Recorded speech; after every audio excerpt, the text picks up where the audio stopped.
Welcome to Suara Sosial. Halo semuanya, selamat datang di podcast Suara Sosial. Tempat kita membahas isu-isu terkini dari sudut pandang yang lebih dekat ke masyarakat.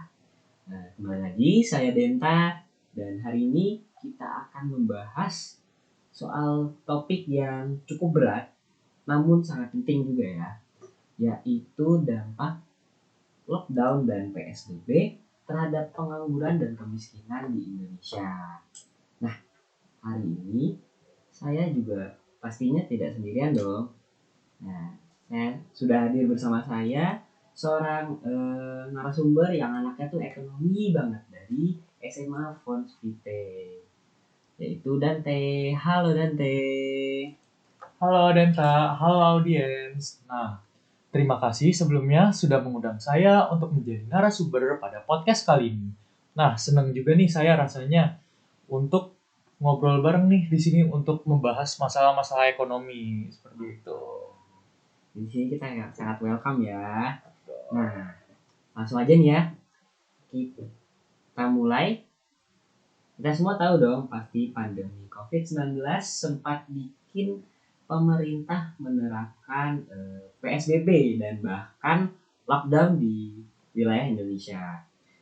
Menurut Dante, apa nih sejauh apa dampaknya, dampak dari penerapan PSBB dan lockdown terhadap kondisi pengangguran dan kemiskinan di Indonesia? Oke, jadi kalau menurut aku pribadi nih ya, jujur tuh dampak yang kita rasain tuh ya pada saat PSBB itu tuh besar banget. Nah, banyak juga nih yang kita rasakan, tapi mungkin ya kita tuh apa ya, karena udah kebiasaan tuh jadinya tuh kita tuh abaikan. Nah, jadi ketika PSBB diberlangsungkan, nah mobilitas itu dibatasi nih teman-teman. Sektor-sektor usaha, terutama yang informal, langsung terpukul. Banyak pekerja harian, pedagang kecil, tukang ojek, hingga karyawan kontrak yang langsung kehilangan pekerjaan. Nah, jadi nih teman-teman, akibatnya itu adalah angka penganggurannya itu tuh yang apa ya, jujur melonjaknya tuh lumayan tajam seperti itu.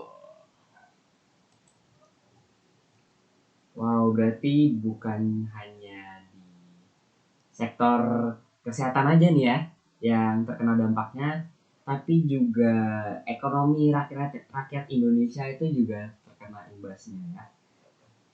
Nah, betul sekali nih Denta. Bahkan ya, bukan hanya pengangguran saja, tetapi juga lonjakan angka kemiskinan. Nah, banyak nih ya orang-orang yang sebelumnya hidup di ambang garis kemiskinan, akhirnya mereka itu tuh terlempar ke bawah. Mereka ini disebut sebagai the new poor atau mungkin orang miskin baru seperti itu. Kan ada istilah OKB ya, orang kaya baru. Nah, kalau ini tuh juga ada orang miskin baru atau the new poor ini seperti itu. Wah, oke. Kalau begitu, saya juga penasaran nih, Dante. Apakah ada datanya dan yang menyebabkan lonjaknya pengangguran ini? Adakah datanya, Dante?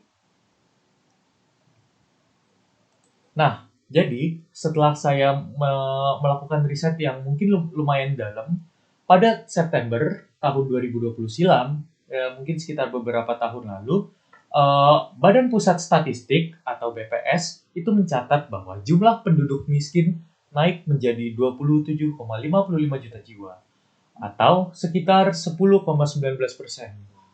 Banyak sekali ya teman-teman peningkatan orang-orang yang miskin. Nah, dari total populasi manusia nih, yang harus kita ingat adalah bukan hanya bukan hanya angka ini ya teman-teman. Angka tersebut itu tuh berasal dari jumlah kepala keluarga yang kehilangan daya beli, akses pendidikan, dan bahkan hingga ke kesulitan untuk mencari makan.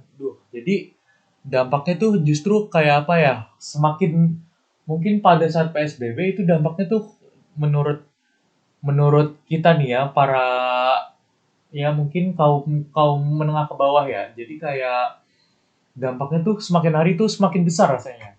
Seperti itu. Wow, ternyata banyak sekali ya Dante ya. Sampai sekitar 10% ya Betul. dari seluruh total penduduk Indonesia yang kurang lebih 200 juta manusia ya. Wah, lalu bagaimana sih Dante dengan respon pemerintah saat itu? Apakah bantuan sosialnya itu cukup membantu? Nah, jadi nih ya, sebetulnya itu pemerintah itu emang tidak apa ya, tidak tinggal diam lah. Pemerintah itu memang cepat merespon dengan berbagai bantuan seperti BLT, bansos sembako, hingga kartu prakerja. Nah, tapi tantangannya adalah soal akurasi data penerima distribusi yang lambat dan juga birokrasi yang berbelit. Banyak masyarakat yang benar-benar terdampak justru tidak terdata, sementara sebagian yang tidak berhak malah menerima bantuan. Nah, jadi keefektifan program ini tuh masih perlu dievaluasi lebih dalam lagi nih ya. Karena ya nggak adil banget dong rasanya kalau misalnya orang yang mungkin ya udah penghasilannya udah di atas lah ya. Tapi sementara bantuannya itu tuh cuma tersampaikan ke orang-orang yang ke atas doang. Mereka tidak apa ya, orang-orang yang mungkin justru status sosialnya di bawah itu malah tidak mendapatkan hak yang harusnya mereka dapatkan seperti itu. Wah, jadi ternyata banyak sekali ya yang banyak sekali tantangan-tantangan yang diterima oleh pemerintah ini dalam melakukan eh, kebijakannya terhadap dampaknya itu dan juga kalau begitu menurut kamu pandemi ini mengungkapkan betapa rapuhnya sistem perlindungan sosial kita gitu. Nah, kalau menurut aku sih betul banget ya. Kalau menurut aku pribadi nih ya, pelajaran yang bisa kita ambil yang lumayan penting nih bahwa kita tuh sebetulnya tuh membutuhkan sistem sosial yang lebih tanggap dan berbasis data yang kuat.